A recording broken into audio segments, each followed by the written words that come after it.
तो आज डेट है 18/12/2024। आज के इस क्लास में हम लोग क्या पढ़ेंगे?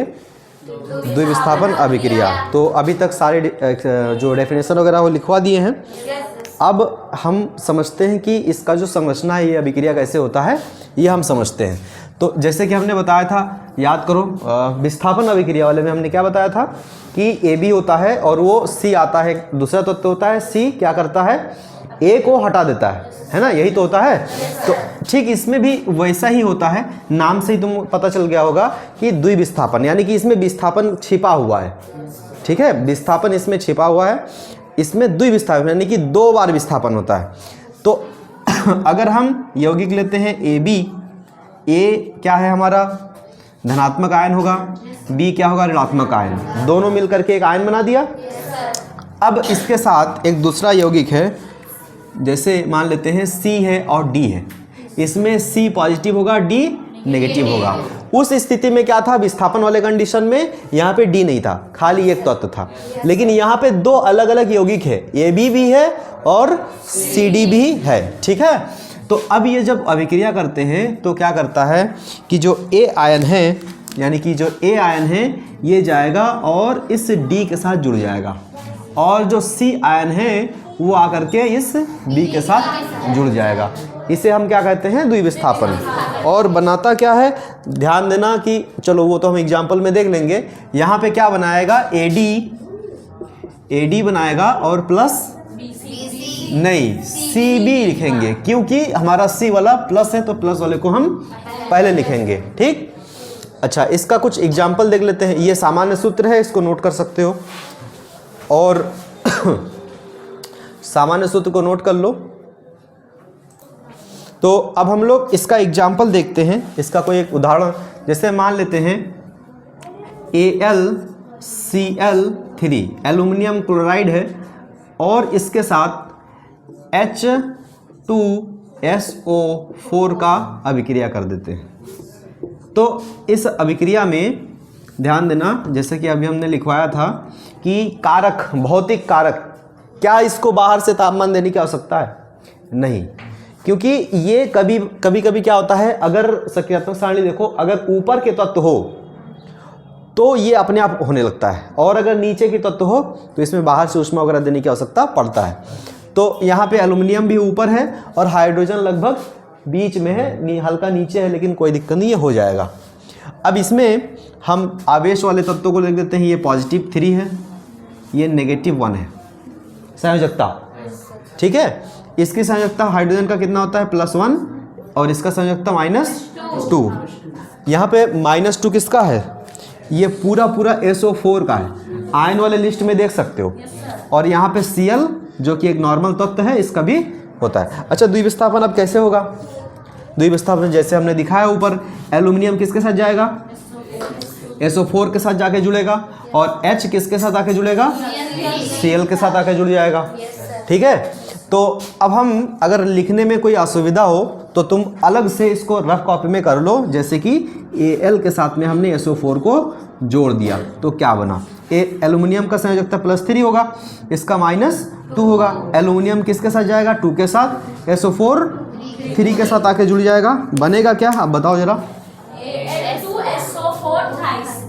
हाँ, Al के साथ में 2 जाएगा, और SO4 लिखेंगे, SO4 के साथ में 3 जाएगा, और यहाँ हम 3 लिख देंगे तो 43 हो जाएगा, 43 हो जाएगा।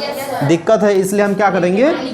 ब्रैकेट यूज करेंगे और यहाँ पे 3 यूज करेंगे। ठीक है, तो यहाँ पे ये दोनों मिल करके क्या बना? Al2SO4 थ्राइस बना। अच्छा, अब देखो H भी अब Cl के साथ आकर के जुड़ जाएगा। ठीक है, इसको चाहो तो लिख भी सकते हो अगर ना समझ में आया हो। H अगर Cl के साथ में आकर जुड़ता है तो इसका +1 होगा, इसका -1 होगा। H के साथ 1 जाएगा, Cl के साथ भी 1 ही आएगा। हम 1 को लिखते भी नहीं है वैसे भी, तो डायरेक्टली हम क्या लिख देंगे? HCl लिख देंगे। तो यहाँ क्या बना? HCl बना।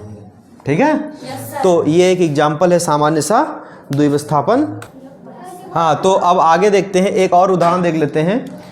इस उदाहरण में हम लोग लिखेंगे, हाँ, तो इस अभिक्रिया में हम लोग लेते हैं कि CuSO4 के साथ में हम लोग NH4 OH यानी कि अमोनियम हाइड्रोक्साइड और कॉपर सल्फेट का अभिक्रिया करते हैं, द्विविस्थापन का अभिक्रिया है। देखते हैं किस प्रकार से होता है।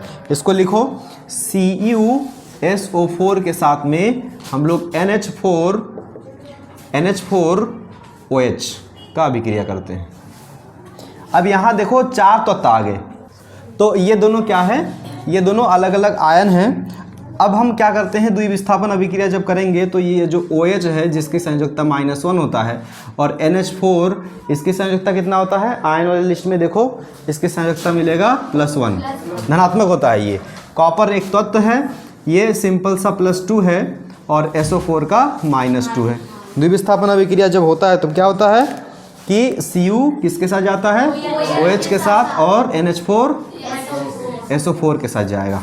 तो सबसे पहले CuOH के साथ हम लोग अभिक्रिया करते हैं, Cu + OH। तो Cu का कितना होता है, Cu का +2 होता है, OH का कितना होगा -1। Cu के साथ में 1 जाएगा, OH के साथ में 2 जाएगा, तो बनेगा क्या, CuOH ट्वाइस, OH ट्वाइस आएगा। 2 होता है ट्वाइस कहते हैं, 3 होगा तो हम लोग थ्राइस कहेंगे, ठीक है। तो यहाँ पे हम क्या लिखते हैं, CuOH ट्वाइस प्लस, अब NH4 जब इसके साथ जुड़ेगा तब क्या बनेगा, NH4 + SO4। NH4 का +1 होगा, SO4 का -2 होगा। NH4 के साथ 2 जाएगा, SO4 के साथ 1 आएगा। तो हम क्या लिख सकते हैं अब, NH4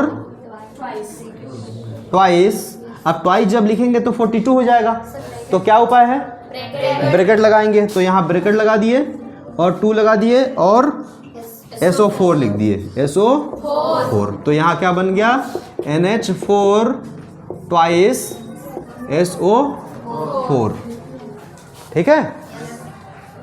तो ये एक सेकंड एग्जाम्पल हो गया।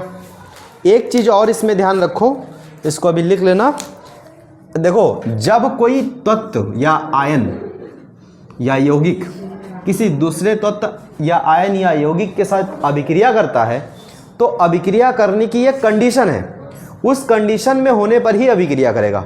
वो कंडीशन है कि इसके ऊपर आवेश हो, और आवेश तब होता है जब उस यौगिक को हम अपने अपने आयनों में बांट दें। नहीं समझ में आ रहा है, समझ में आ रहा है।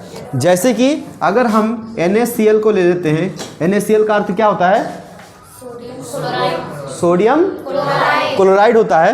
तो सोडियम क्लोराइड को अगर हम जल में मिला दे तो ये क्या हो जाएगा, ये टूट जाएगा, Na + Cl अपने अपने आयनों में टूट जाता है, ठीक है। तो अब ये टूटता है, लेकिन ऐसा नहीं होता है कि दोनों अलग अलग हो जाता है, ये दोनों अपने अपने अवस्था में ही रहता है और साथ ही में ये टूटे हुए भी रहते हैं। तो इसीलिए इसको हम लोग इरिवर्सिबल यानी कि उत्क्रमणीय अभिक्रिया भी कहते हैं। इसके बारे में आने वाले क्लास में एक बार दोबारा बताएंगे। तो ये आयनिक अवस्था में रहता है।